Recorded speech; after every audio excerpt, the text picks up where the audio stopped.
No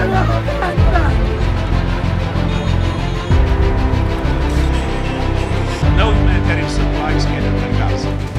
পুরো বিশ্ব যখন চোখ বুজে আছে তখনই ইরানের দিক থেকে এসেছে তীব্র প্রতিবাদ। অন্ধকারে ডুবে থাকা গাজার আকাশে যেন বিদীর্ণ করে গর্জে উঠেছে 1800 ইরানি সাংস্কৃতিক ও মিডিয়া কর্মীর চিৎকার। চোখে জল, হৃদয়ে রাগ নিয়ে তারা লিখে ফেলেছেন এক খোলা চিঠি, যেখানে শুধুই ভাষা নয়, প্রতিটি লাইন যেন বলছে পোড়া মাংসের গন্ধ, ছিন্ন বিচ্ছিন্ন শরীরের আর্তনাদ। এমনই এক তথ্য প্রকাশ করেছে ইরানি সংবাদ মাধ্যম মেহের নিউজ।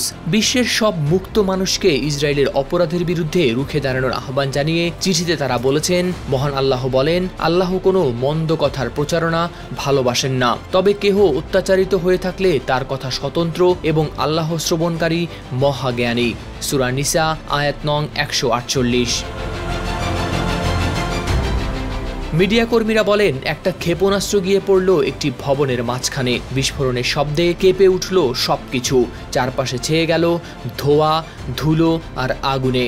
তারপর দেখা গেল বিন্দু বিন্দু কিছু একটা উড়ছে আকাশে, নিচে পড়ে যাচ্ছে, আর একটু পরেই বোঝা যাচ্ছে ওগুলো হাত, মাথা ও দেহের অংশ, সেই মানুষগুলোরই অংশ যারা বেঁচে ছিল একটু আগেও। এটা কোনো সিনেমা নয়, এটা ফিলিস্তিনের গাজা উপত্যকা, যেখানে প্রতিদিনই আকাশে উঠছে মানুষের দেহ, আর নিচে পড়ে থাকে শুধু ছাই আর কান্না। আর গণহত্যার এই বিভীষিকাময় দৃশ্যগুলো দেখতে দেখতে যেন অভ্যস্ত হয়ে উঠেছি আমরা সবাই।